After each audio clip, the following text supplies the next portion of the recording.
So now I have a nice cause and effect diagram drawn up in Excel, and I need to get this into a document. I need to export this to Word.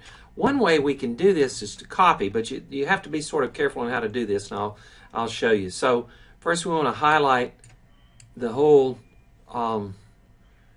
diagram, and we click that to hold that. I right click and I'll hit copy, and then I want to copy this into a Word diagram. So we'll open a Word diagram here, and we're going to copy, and I'll right click, and when I hit the paste, the keep source formatting, well, you can't see it really here.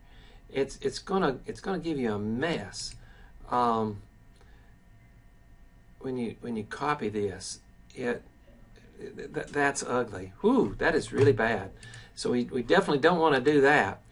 And the one you do want is to make it a picture. And when you make it a picture, so here's source. If I try to keep source this document, this is a mess as well. So you don't want that. So we'll get rid of that. What I want is to import it as a picture.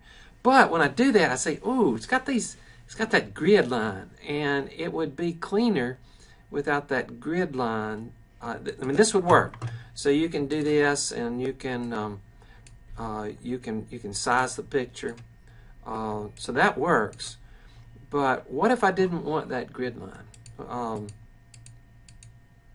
So let's go back to Excel again, and let's get rid of the grid lines. So get out of there, and I go into View, and in View I just unclick grid lines, and then the grid lines disappear. And then we just duplicate what we did before. We highlight the area, click, I right click, and hit copy, and I'll go into a Word document. I right click here, and I'll go to paste the picture. And now I have in my Word document my cause and effect diagram.